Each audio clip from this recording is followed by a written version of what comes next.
kembali lagi bersama saya Misha Kristabel Ismadi di Klunos TV.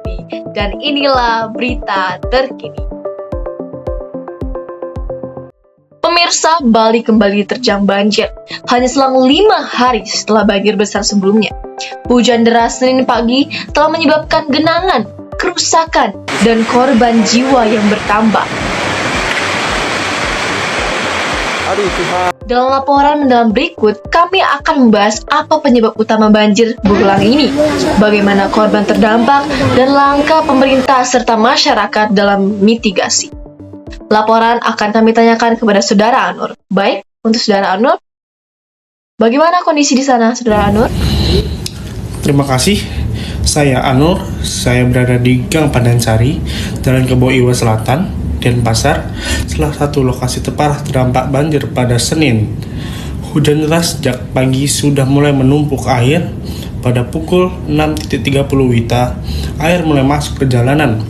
Dan 2 jam kemudian, ketinggian air telah mencapai lutut orang dewasa dan mendekati paha saat pukul 10.00. Baik, terima kasih Saudara Anur. Apakah ada laporan apa penyebab banjir pagi ini dapat terjadi, Saudara Anur? Warga mengatakan bahwa salah satu penyebab utama adalah saluran air yang kecil dan tersumpat sampah. Got-got tidak mampu menampung volume air yang besar.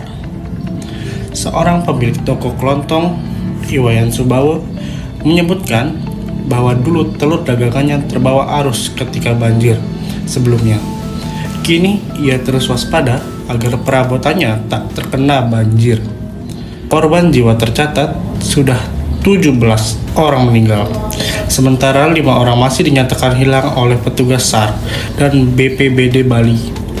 Korban berasal dari beberapa kabupaten atau kota, dari Denpasar, Gianyar, Jembrane, dan juga Badung.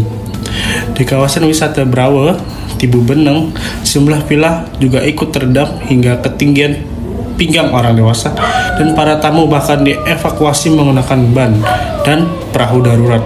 Salah satu manajer villa menyebutkan, sungai kecil di belakang villa meluap karena jarang dibersihkan.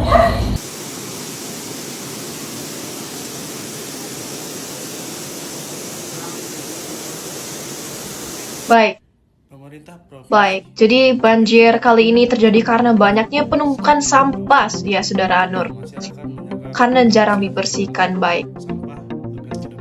Kalau begitu, Saudara Anur, apakah ada tanggapan dari pemerintah mengenai situasi di lokasi ini, Saudara Anur? Pemerintah provinsi dan BPBD Bali telah mengeluarkan sejumlah imbauan agar masyarakat menjaga kebersihan saluran air, sampah agar tidak menghambat aliran, dan terus meningkatkan kewaspadaan. BMKG juga mengeluarkan peringatan dini hujan lebat disertai petir dan angin kencang. Selain itu, ada usulan tindakan jangka panjang seperti operasi modifikasi cuaca atau bisa disebut OMC, penertiban alih fungsi lahan dan tata kelola kawasan aliran sungai, termasuk penerapan vegetasi penyerapan air.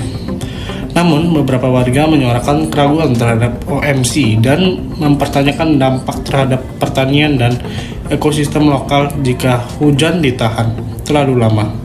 Dari Denpasar, Anur melaporkan. Baik, terima kasih atas laporannya, Saudara Anur. Dari gambar tersebut, jelas bahwa banjir kali ini bukan hanya soal curah hujan semata, melainkan juga akumulasi masalah struktural, saluran air yang kurang terawat, sampah yang menyumbat, dan fungsi lahan yang tidak ideal. Kedepan, solusi jangka panjang seperti alih fungsi lahan, penataan ulang saluran air, dan penerapan modifikasi cuaca mungkin krusial, tapi semua perlu dilakukan dengan hati-hati agar tidak memicu masalah baru. Semoga langkah-langkah mitigasi ini mampu meminimalisir risiko banjir berulang di Bali dan keselamatan warga dapat lebih dijaga. Baik pemirsa, itulah laporan hari ini bersama Klunos TV. Terima kasih.